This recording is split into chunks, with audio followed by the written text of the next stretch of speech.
The story of Noah building a huge boat to save humanity was a subject of great interest, scrutiny, and ridicule throughout human history.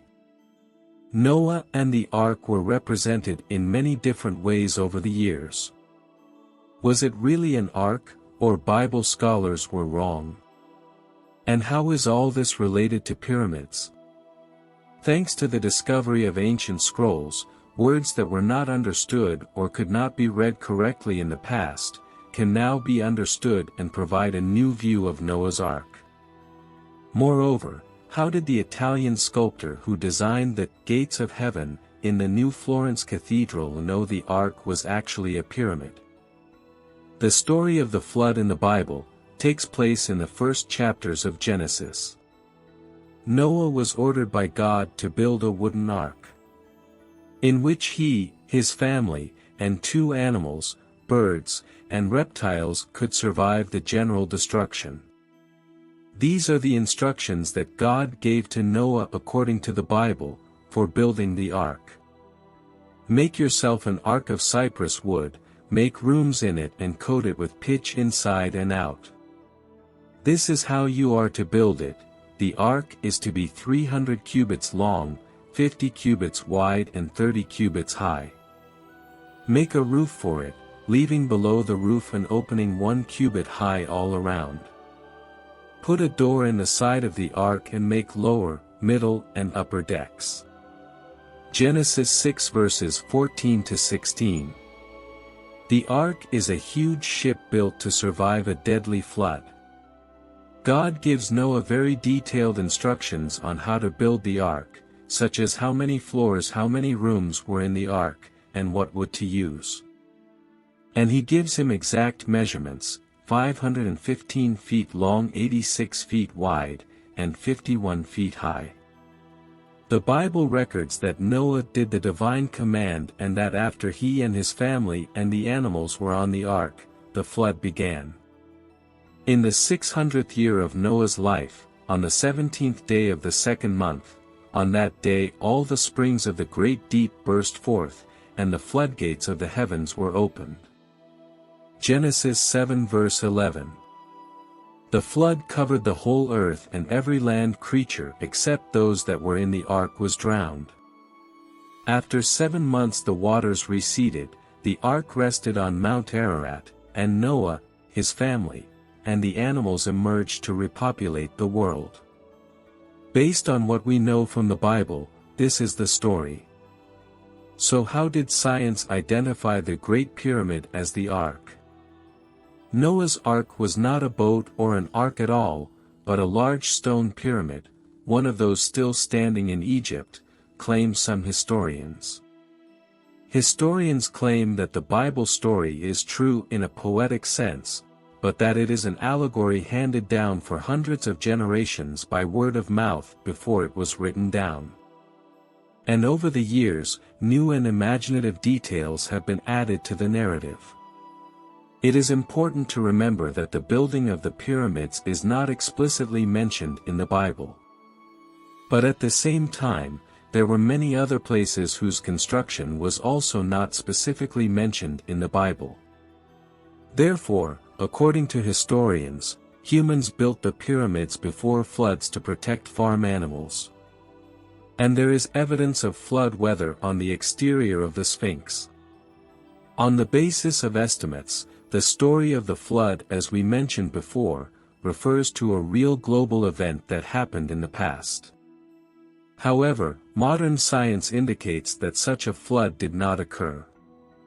According to their theory, the story in action recreated a great flood in the Middle East, where Egyptian leaders used the Great Pyramid of Giza to ward off disaster.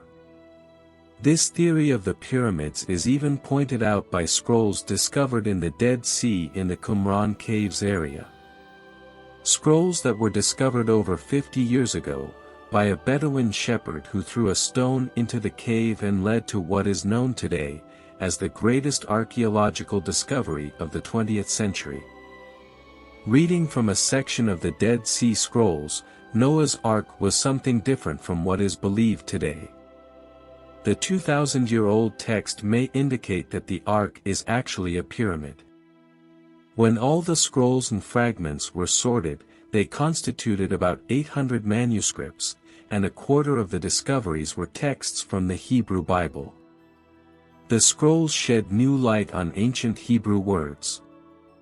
They are scanned in a special laboratory using a studio and camera specially built for this, and each section of the scrolls is photographed multiple times in high resolution.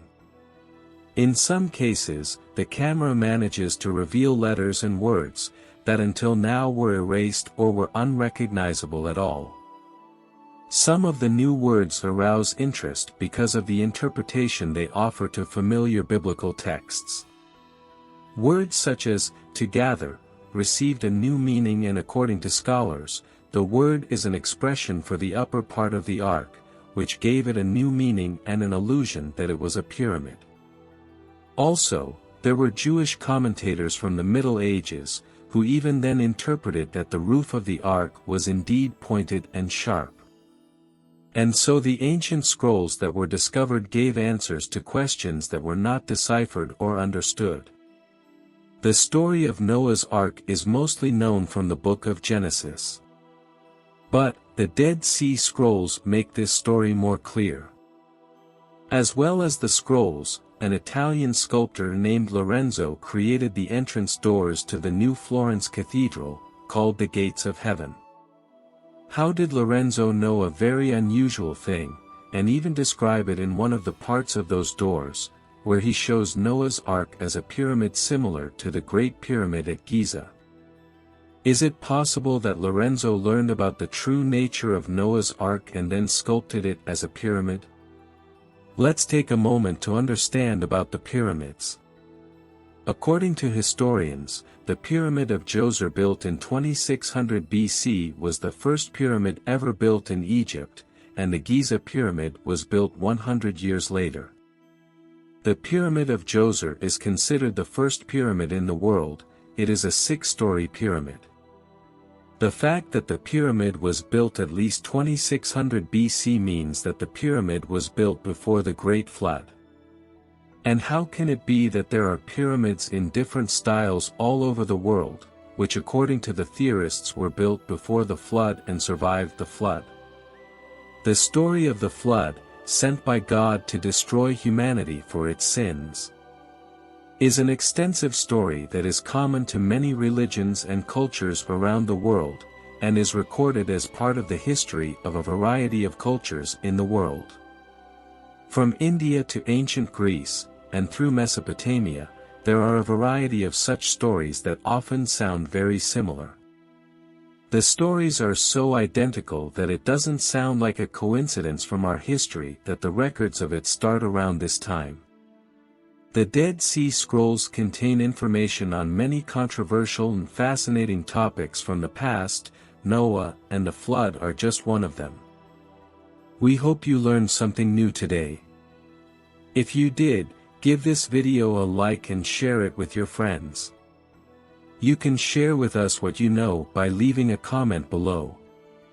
And don't forget to subscribe to our channel for more informative and entertaining content. Thank you so much and see you next time.